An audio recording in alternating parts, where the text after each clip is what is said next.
दोस्तों, आज हम माघ मास की अमावस्या की कथा का श्रवण करेंगे। माघ माह की अमावस को ही मौनी अमावस्या कहा जाता है। इस साल मौनी अमावस्या 9 फरवरी 2024 को यानी आज है। इस दिन सुबह उठकर स्नान करने के बाद पूर्वजों को प्रसन्न करने का प्रयास किया जाता है। तो आइए इस दिन की धार्मिक महत्व और कथा का श्रवण करते हैं। हिंदू धर्म में मौनी अमावस्या का विशेष महत्व माना जाता है। यह मुख्य रूप से माघ माह की कृष्ण पक्ष की अमावस्या को मनाया जाता है।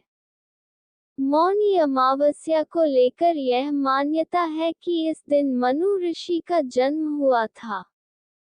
साथ ही यह भी माना जाता है कि इस दिन गंगा के जल में देवी देवताओं का वास होता है, इसलिए मौनी अमावस को गंगाजल में स्नान करना बहुत ही शुभ माना जाता है।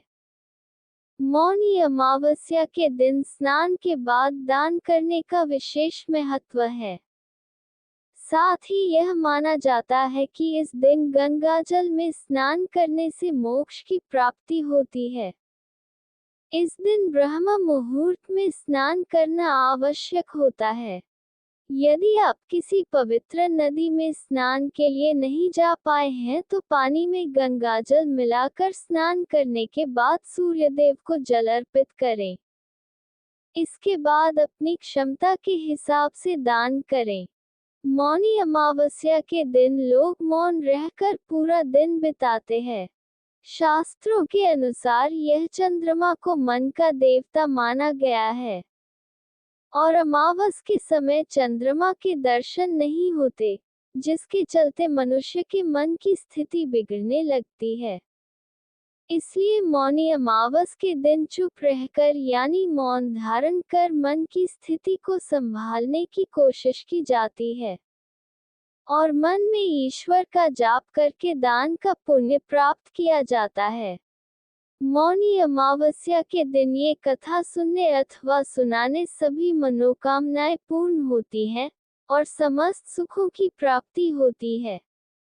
तो आइए हम इस कथा का श्रद्धापूर्वक श्रवण करते हैं। पुराणों के अनुसार कांचीपुरी में एक ब्राह्मण रहता था।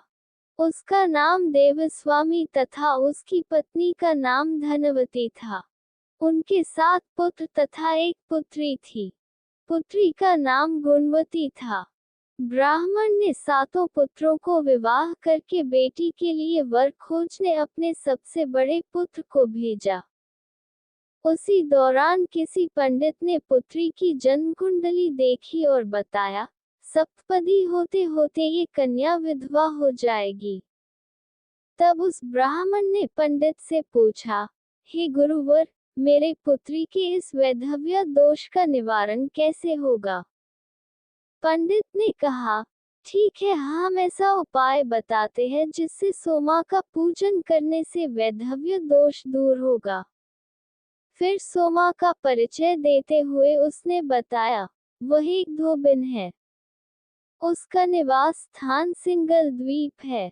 उसे जैसे तैसे प्रसन्न करो और गुणवती के विवाह से पूर्व उसे यहाँ बुला लो। तब देवस्वामी का सबसे छोटा लड़का बहन को अपने साथ लेकर सिंगल द्वीप जाने के लिए सागर तट पर चला गया। सागर पार करने की चिंता में दोनों एक वृक्ष की छाया में बैठ गए। उस पेड़ पर एक घोंसले में गिद्ध का परिवार रहता था। उस समय घोंसले में सिर्फ गिद्ध के बच्चे थे। गिद्ध के बच्चे भाई बहन के क्रियाकलापों को देख रहे थे। संध्या काल के समय उन गिद्ध के बच्चों की माँ आई तो उन्होंने भोजन नहीं किया। वह अपनी माँ से बोले, नीचे 2 प्राणी सुबह से भूखे प्यासे बैठे हैं। जब तक वे कुछ नहीं खा लेते, तब तक हम भी कुछ नहीं खाएंगे। तब दया और ममता के वशीभूत गिद्ध माता उनके पास आई और बोली, मैंने आपकी इच्छाओं को जान लिया है। इस वन में जो भी फल फूल कंद मूल मिलेगा, मैं ले आती हूँ। आप भोजन कर लीजिए। मैं प्रातःकाल आपको सागर पार कराकर सिंगल द्वीप की सीमा के पास पहुंचा दूंगी। और वे दोनों भाई बहन माता की सहायता से सोमा के यहाँ जा पहुँचे। वे नित्य प्रातः उठकर सोमा का घर झाड़ कर लीप देते थे। एक दिन सोमा ने अपनी बहुओं से पूछा, हमारे घर कौन बुहारता है, कौन लीपता पोतता है? सबने कहा, हमारे सिवाय और कौन बाहर से इस काम को करने आएगा। किंतु सोमा को उनकी बातों पर विश्वास नहीं हुआ। एक दिन उसने रहस्य जानना चाहा। वह सारी रात जागी और सब कुछ प्रत्यक्ष देखकर जान गई। सोमा का उन बहन भाई से वार्तालाप हुआ। भाई ने सोमा को बहन संबंधी सारी बात बता दी।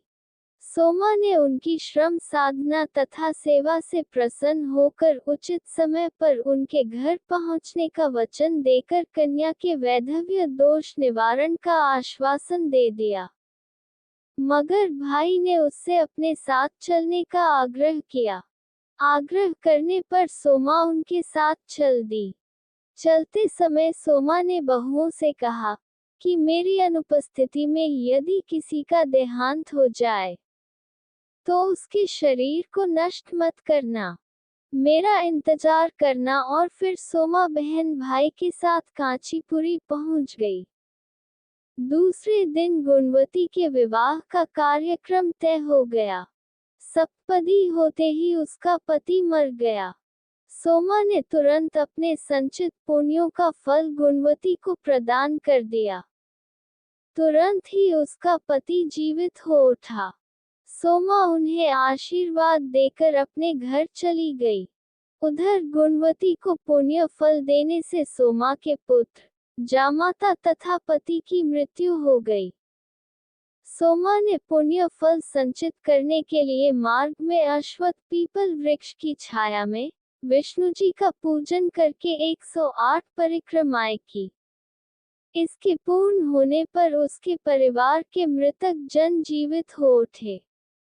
निष्काम भाव से सेवा का फल मधुर होता है। इस व्रत का यही लक्ष्य है। कथा समाप्त हुई। वीडियो पसंद आए तो लाइक शेयर और सब्सक्राइब जरूर कीजिए। जय माता दी।